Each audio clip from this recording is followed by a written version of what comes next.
Okay, let's get personal bias out of the way. I am a huge fan of Guillermo del Toro's original duology of Hellboy movies, and I was pretty miffed that he never had the chance to finish off the series as he intended. They just had everything you could possibly want from a series based on everyone's favourite big red ape. No! It's not an ape! A compelling story, great visuals, and characters with a lot of heart. Plus Ron Perlman sort of looks like a Catman, even out of makeup. So fits the role pretty perfectly. So with my nostalgic opinions fully disclosed, let's look at this year's reboot. Although I was skeptical it could match the originals, the first nuggets of news to come from the set all sounded remarkably promising. Casting David Harbour in the titular role was an inspired choice, and director Neil Marshall promised a more faithful adaptation of Mike Mignola's source material. Couple that with a hard R rating, and we were all dreaming of old HB tearing baddies limb from limb in gloriously grotesque detail. So with initial gripes somewhat mitigated, I went into Hellboy 2019 with relative optimism and enthusiasm. Would it justify this early hype? No.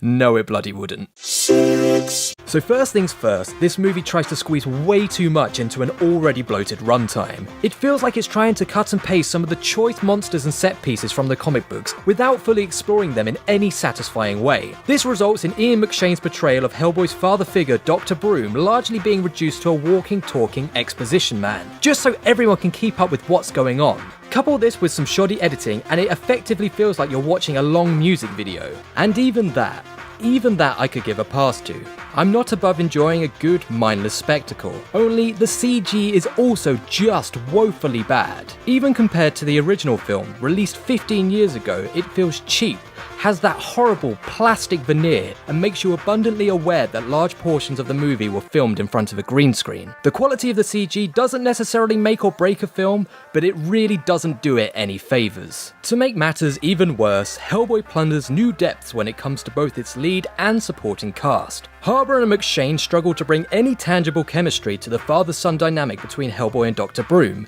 which, again, might not have been a big deal, except it's the only attempt at an emotional hook that the film really hedges its bets on, and consequently new characters such as Ben Diamo and Alice Monaghan are left largely undeveloped, and that makes it really hard to care what happens to them. And then there's the humour that seems to be inspired by the self-aware wit of B-movie legends such as Evil Dead. The only problem is, no one has the charm or delivery of Bruce Campbell to pull it off. Despite all of this, Hellboy 2019 isn't a total bust. There's a few genuinely funny moments, and some of the character design is very original, if poorly executed. But these moments are just that. Fleeting moments of levity within this slog of a movie. They also serve as evidence that there might have been a really solid movie at some stage of the production, had there not been the heavy-handed studio interference as has been widely reported. To wrap up, Hellboy had so much going for it, and had every chance to be great, but ultimately it fails at almost everything it attempts,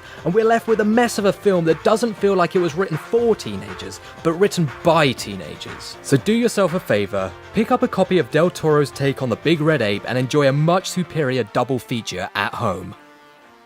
CeX.